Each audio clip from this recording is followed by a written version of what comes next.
Have you ever cleaned up your diet for real? You cut back on bread. You skipped the sweets. You walked more. You watched your calories. And then the scale finally started moving. Your face looked a little slimmer. Your arms felt a little smaller. Maybe your shirt even felt looser around your chest and shoulders. But then you looked down at your belly, and nothing.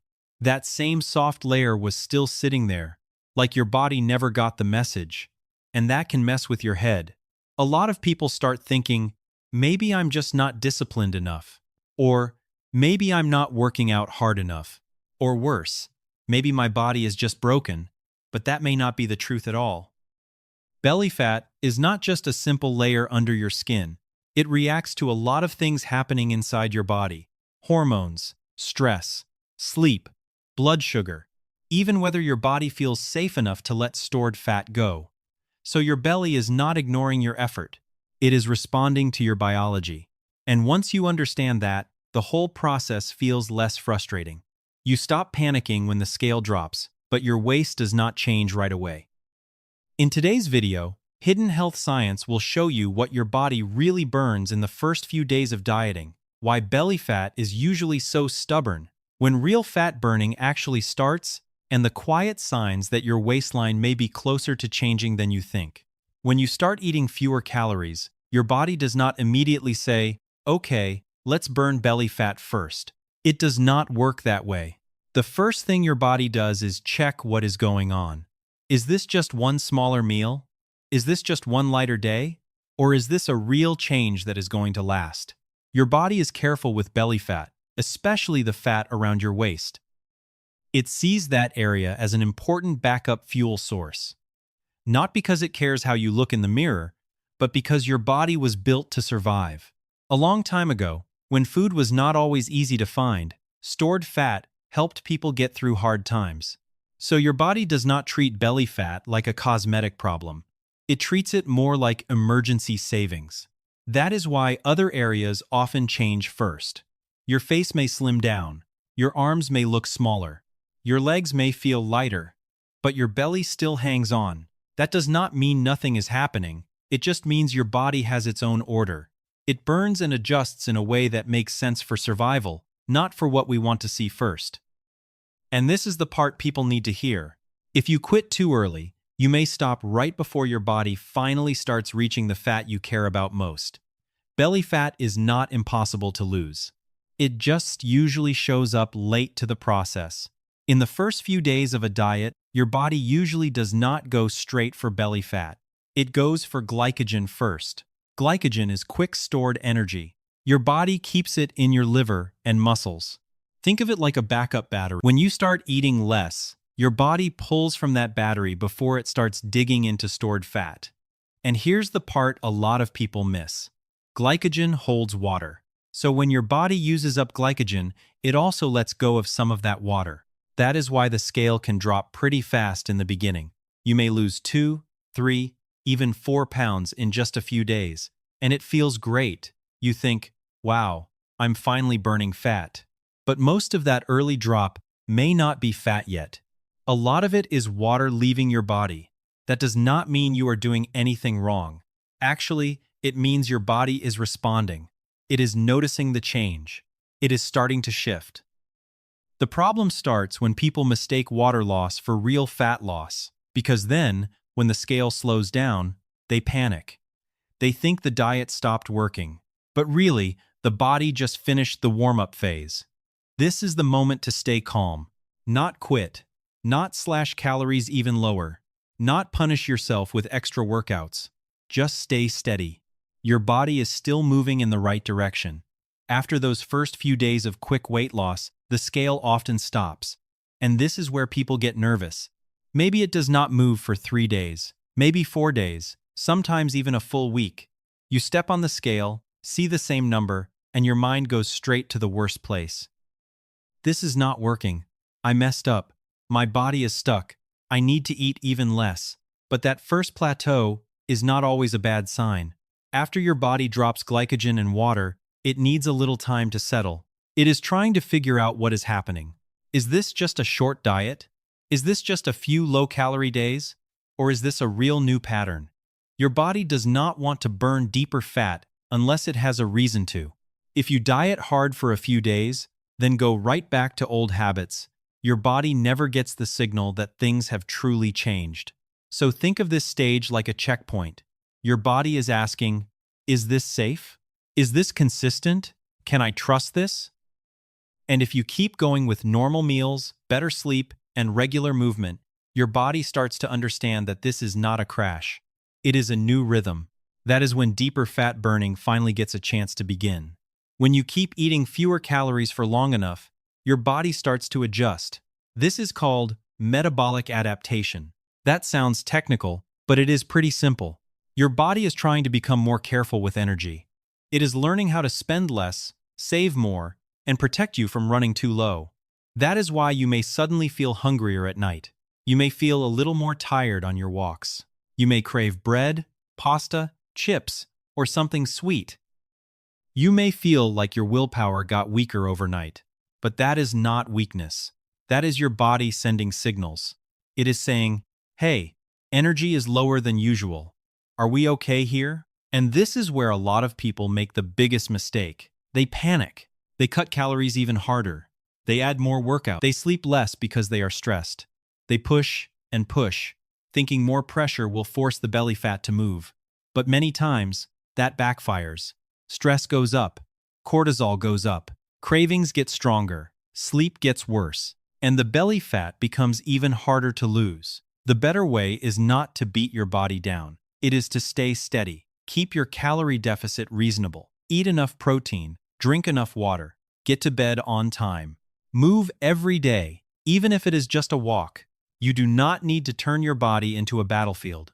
You need to make your body feel safe enough to start using stored fat. That is when things begin to change. Belly fat is not just about calories. Calories matter, yes, but hormones play a huge role too. There are 3 big ones you need to understand: insulin, cortisol, and leptin. Insulin is tied to energy storage. When insulin stays high too often, your body has a harder time releasing stored fat. This can happen when you snack all day, eat a lot of sugar, drink sweet drinks, or deal with blood sugar swings for years. Think of high insulin like a lock on the fat storage door. You may be trying hard, but the door is not fully open yet. Then there is cortisol. Cortisol is your stress hormone, and this one matters a lot for belly fat. When you sleep poorly, worry all the time, work long, stressful hours, drink coffee late in the day, or live under pressure for too long, cortisol can stay elevated. And when your body feels stressed, it often wants to protect the middle. That means more fat tends to sit around the waist. Not because you are lazy, because your body thinks it needs protection. Then there is leptin. Leptin helps tell your brain when you have had enough food. When leptin is working well, hunger feels calmer. You can eat, feel satisfied, and move on. But when leptin gets out of rhythm, hunger gets messy. You may feel hungry even after eating. You may crave more at night. You may not trust your own appetite anymore. This can happen after years of crash diets, poor sleep, or pushing your body too hard. So, if you want belly fat to finally move, eating less is only part of the story. You also need calmer blood sugar, lower stress, better sleep, and hunger signals you can actually trust. That is when the body starts to loosen its grip. Once your glycogen starts running low, your body begins to change gears. Insulin starts to calm down. Stress is not as high. Sleep gets a little better. And slowly, your body starts learning how to use fat for energy. This is the stage people are usually waiting for, but it does not happen in some dramatic way. You do not wake up one morning with a flat stomach and think, there it is, fat burning mode. It is much quieter than that. You may notice your energy feels more steady during the day. You do not crash as hard in the afternoon. You do not feel that strong need for something sweet after dinner. Mornings may feel easier. Your hunger may feel calmer too. Not gone, just less urgent, less like your body is yelling at you. That is a good sign. It means your body is not depending only on quick sugar for energy anymore. It is starting to pull from a deeper fuel source. And when that starts happening more often, stored fat finally has a better chance to be used. But everyone gets there at a different speed. Someone who sleeps well, manages stress, and does not snack all day may reach this stage sooner. Someone who has spent years crash dieting, dealing with high stress, poor sleep, or blood sugar problems may need more time. That does not mean they are failing. It just means their body needs longer to trust the process. Here is something that can be frustrating. Your body may be improving on the inside before you see much change on the outside. That is why the mirror can be misleading. When your body starts burning fat, it does not always start with the soft belly fat you can pinch. A lot of the time, it goes after visceral fat first. Visceral fat is the deeper fat inside your belly. It sits around organs like your liver, pancreas, and intestines. This type of fat matters a lot for health. It is more active inside the body. It is also tied closely to blood sugar, inflammation, cholesterol, and long-term metabolic health. So, when your body finally starts dealing with stored fat, it may focus there first. That means your waist may not look much smaller yet, but inside, things may already be moving in the right direction. Your blood sugar may start getting steadier. You may feel less heavy. Your energy may improve. Your cravings may not hit as hard. And that matters, because sometimes the body fixes the most important stuff before it fixes the stuff we can see in the mirror. So do not judge the whole journey by your stomach alone. Your body may already be changing. You just may not be able to see all of it yet. The soft fat under the skin around your belly is usually the part that bothers people the most. But it is also one of the slowest areas to change. And that can feel unfair. You may be eating better. You may be walking more. You may even see your face, arms, or legs getting smaller. But your belly still looks almost the same. That does not mean your body is doing nothing. Belly fat has its own biology. In that area, the fat-burning signals do not always work as strongly as they do in other parts of the body. Blood flow can also be lower around belly fat. And that matters, because for fat to be used, it has to be released and carried through the bloodstream. If blood flow is slower in that area, the process can take longer. For people over 50, this can become even more noticeable. Years of stress, poor sleep, high insulin, and hormone changes can make the body more likely to store fat around the waist. For women, menopause can play a role. For men, lower testosterone can play a role too. So, when your belly is slow to change, do not assume you are failing. Your body may simply be following its own order. First, it drops water. Then it steadies hormones. Then it works on deeper fat inside the belly. And only after that does it start reaching the softer belly fat you can actually see and pinch. So be patient with that part. Slow does not mean stuck. So the big question is this: when does belly fat actually start burning? Not water weight, not just a lower number on the scale, but real belly fat.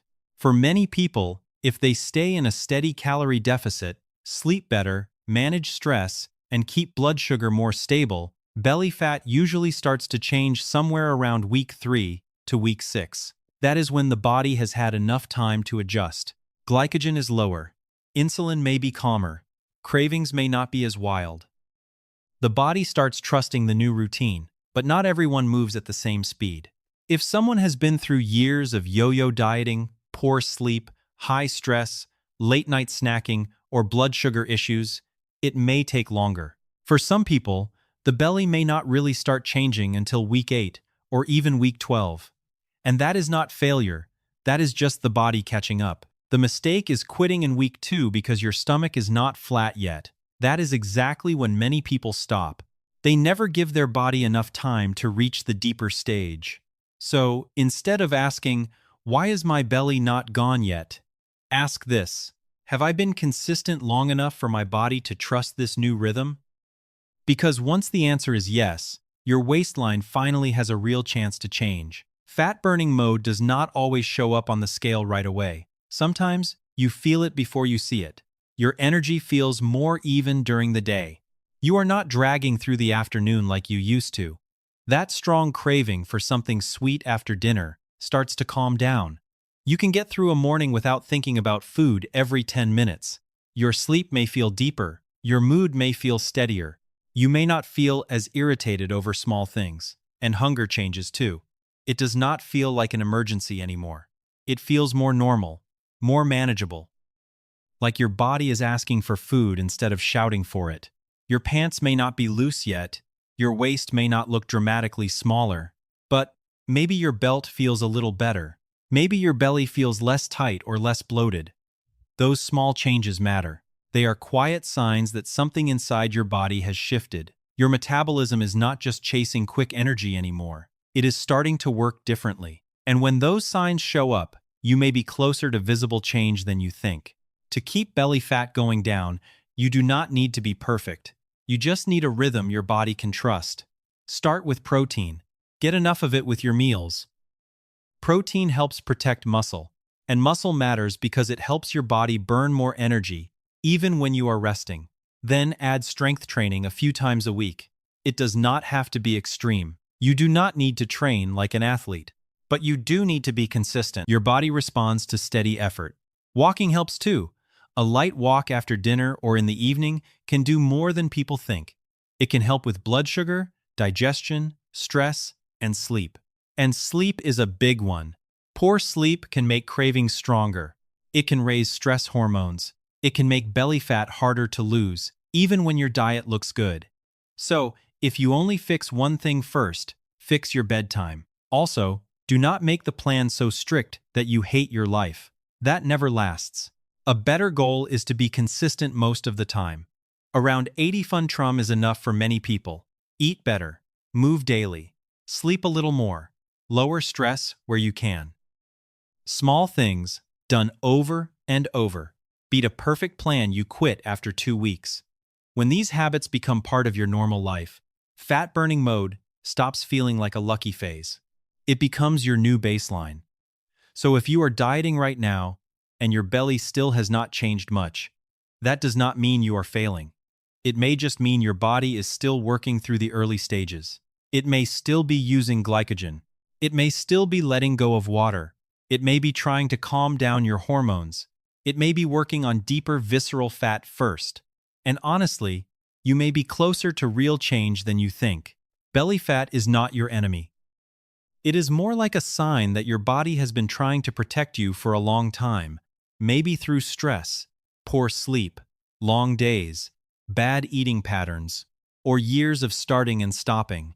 But when you give your body enough time, enough sleep, enough movement, and enough consistency, it can start to let go. So do not quit just because your stomach does not look smaller in the first week. Do not ruin your progress just because the scale gets stuck for a few days. And remember this, losing belly fat is not about fighting your body. It is about working with it. Give it a steady signal long enough, and it can respond. If this video helped you understand your body a little better, please hit the like button, subscribe to Hidden Organ Secrets, and share this with someone who feels discouraged because their belly fat is not moving yet.